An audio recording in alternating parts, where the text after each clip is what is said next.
Steel City. Is everybody ready to go? Let's proclaim the greatest radio show. Welcome, fans, to another episode of The Spread. I'm your host, Jim Sella, in studio with J-Dash, JK47, and Big Easy. Got a full house going for our Bucko talk. We're going to talk about the Bucks and their struggles in the division, especially against the Brewers and the Reds. At least when you lose to the Cardinals and the Cubs, they're good.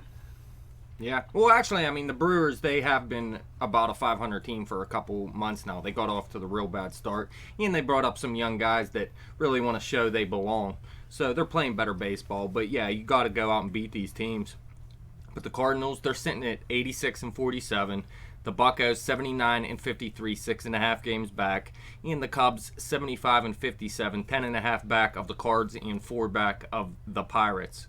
But you look, the Pittsburgh Pirates are 21-32 versus the NL Central. Beat. And it's been a lot about pitching as well. Look, they let up 235 runs in those 53 games, which turns out to 4.43 runs per game. And it's hard to win games when your pitching is letting up that many runs. Their terrible division record is the reason they're not in the division lead. Oh, yeah, definitely. I mean, you look at this, man.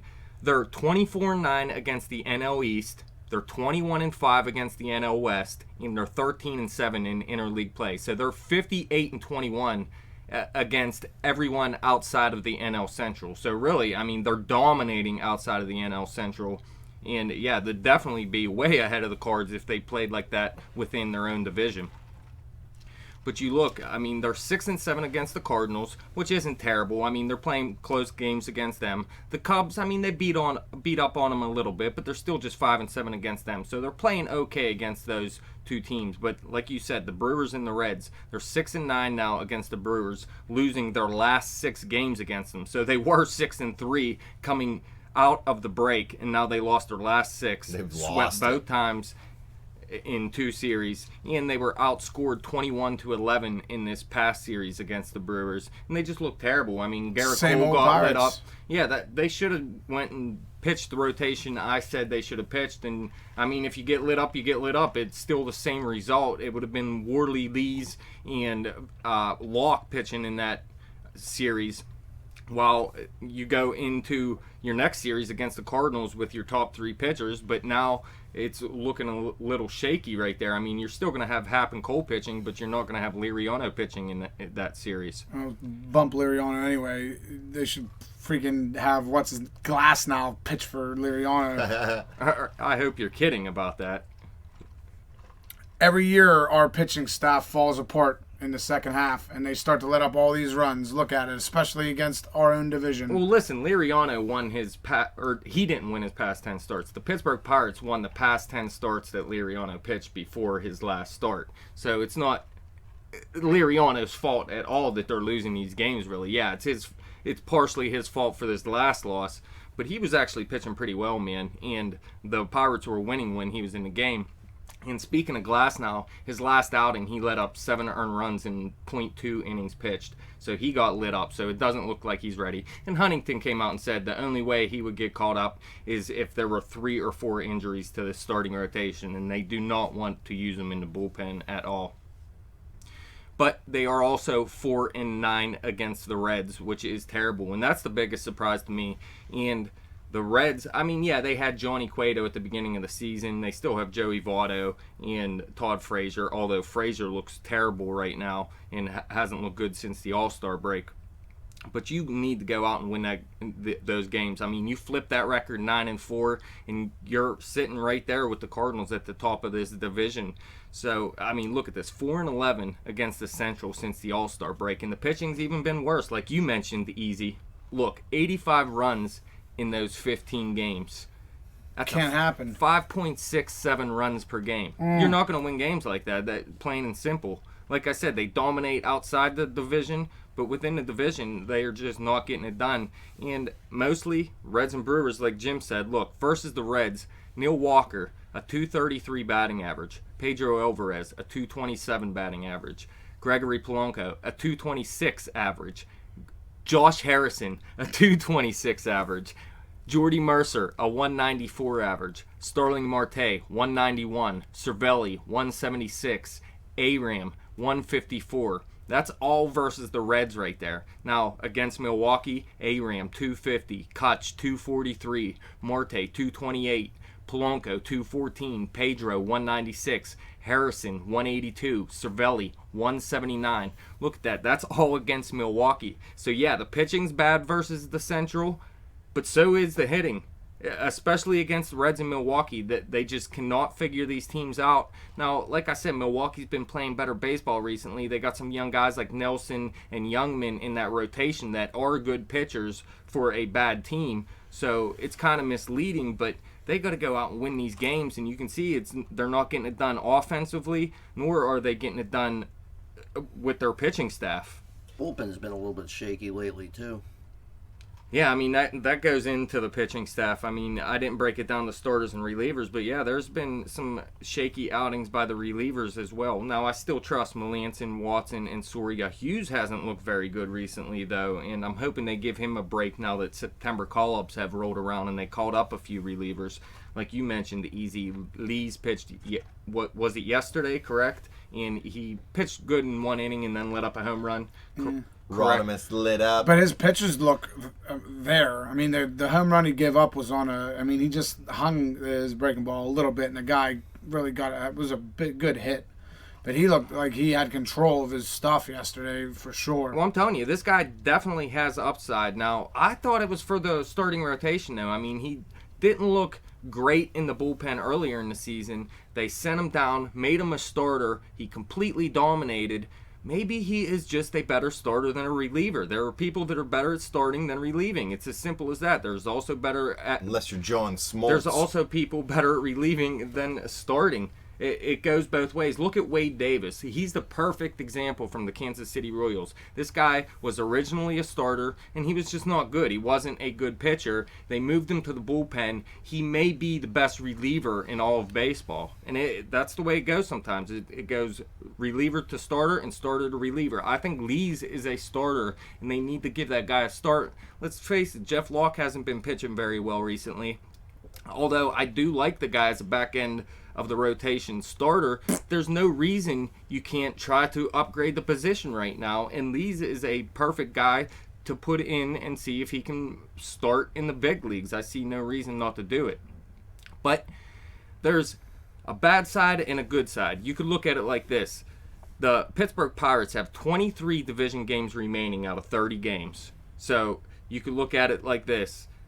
They play bad against the NL Central, so this is going to be a very tough stretch for them. Or you could say, you know what, they've lost to all these teams. They have losing records to all these teams, but there's still 23 games left, and they could actually have a winning record versus all these teams if they put it together and go out and win some games here down the stretch. So they could, by the time the season ends, this could all be moot. This could be a moot point because they could have winning records versus 2 or 3 of these teams, possibly all 4. But look, they have 6 games versus the Cards that have to go 4-2 against them to have a winning record.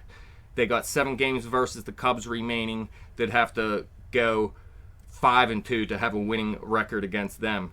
Versus the Reds that have to win all 6 games remaining, and versus Milwaukee that have to win all 4 games remaining. That's to have a winning record versus each team. So it doesn't look like that's a real possibility, but if they go out there and start winning baseball games, you never know. They could look better by the end of the season in this division. And another point is they play the worst against the Reds and the Brewers. They have 10 games left versus them. They play a little bit better against the Cards and Cubs. They have 13 left against them, and that's who they're going to face in the playoffs. It's not the Reds and Milwaukee. So there's something to look forward to a little bit. We'll have to see how this series turns out tonight. They start a 3-game series at St. Louis, which is September 4th here. The game's at 8:15 tonight. It is J.A. Happ versus Carlos Martinez, and they have got to Carlos Martinez at times. And like 47 said here, not every time though, because Martinez is a beast pitcher, and he really broke out this season. But game 2, it'll be Morton versus Jaime Garcia. That's going to be a tough matchup. Garcia's pitching like a beast right now. That's at 4:05 tomorrow. And then you got Cole versus Lackey. Lackey's pitching very well too. That is a primetime game. 8 o'clock on Sunday on ESPN. Live K-Zone. So we're going to be partying up over here, apparently. Can the Giants still catch either Party the for Pirates or live the K-Zone. Cubs? Nope. No.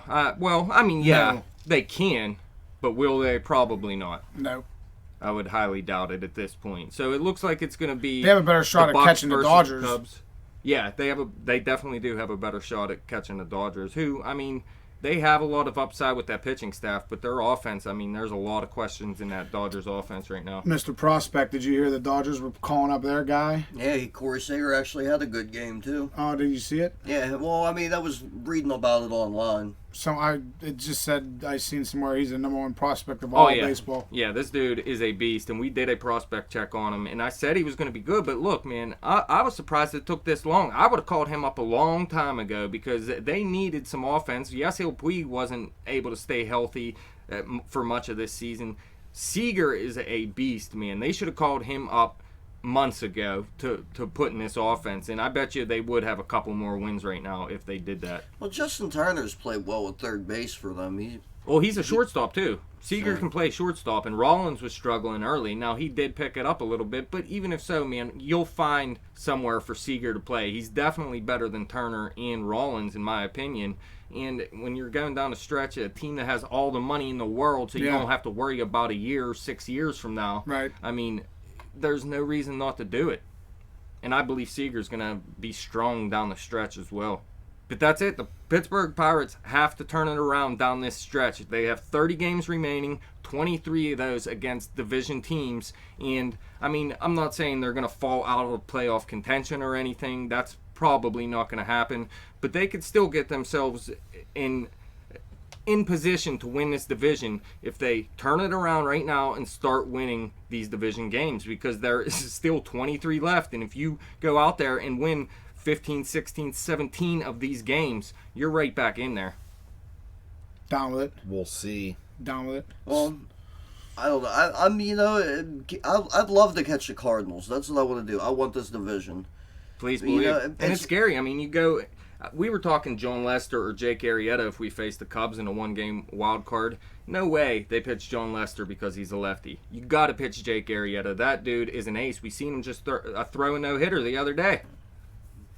He dominated in the month of August too. Yeah, he's a beast. He's gotten stronger as the years gone on. If it wasn't for Zach Greinke, I bet you Jake Arrieta would be the Cy Young. So it's going to be tough. No matter what happens in the playoffs here, it's going to be tough for the Pittsburgh Pirates. I mean, it's going to be tough for whoever the Pirates face, too. I mean, it's one game. Anything can happen in one game. And that's why, like you said, Grand 47, slams. you want to win that division so you don't have to worry about it. Dropping But I was the ball. looking into playoff tiebreakers and stuff. Now, if the Cardinals and the Pirates happen to tie in the division, they actually play a one-game playoff to go For the to division. a one-game playoff. Yeah. It is ridiculous.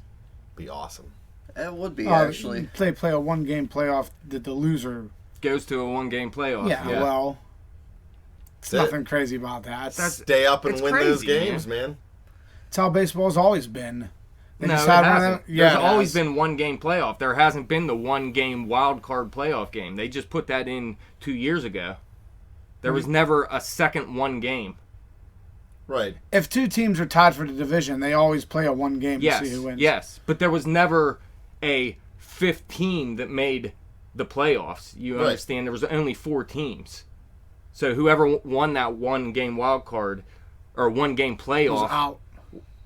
whoever won went on to the next Well, series. And That's whoever- just what happens when you implement the wild card game. Yeah, but now there's 2 one-game playoffs if you tie for a division, because you play for the division, and then the loser goes and plays a one-game wild card. Which is Okay. how it should be. Well, that's the when have they? It had the hasn't wild happened card? yet.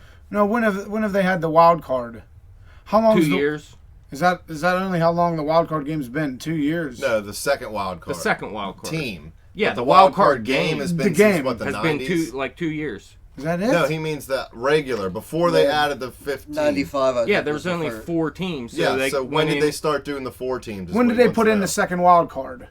No, he wants to know about the second wild card. Yeah. We told him that twice. Yeah, that was just All the a year or same. 2 ago, man. When the Pirates got good was All when right, they so brought in the wild card. It's only been 2 years, and there hasn't been a one game playoff. That's nothing crazy. There always was a wild card. They added another one. Yeah, there was always one wild card because there's 3 divisions, and then they get a wild card. So there's 2 series as soon as the playoffs start. Now, Really do the math and figure out if 2 teams tie for the division. If one would lose, they wouldn't even make the wild card game. I don't know. Oh, that's true. I don't know. Yeah, I'll have to look into it because if the second place Because like you were team- saying, the Giants, they're either going to win a division or not even make one of the 2 wild cards. Right. So what if the Giants and the Dodgers tie? They would play a 1-game playoff for the division, and one of them wouldn't even make a wild card. Yeah, you're correct on that. That would be Which crazy. is how it used to be before the extra wild card team was out. Yeah, so Right. see the way I would say. I love let's it. Say But Tampa Bay just did this a couple years ago. I thought they had a 1-game. Okay, no, maybe that was just a division. yeah, I mean, there's been a Playoff. lot of 1-game playoffs to get to the playoffs. You know what I Right. mean?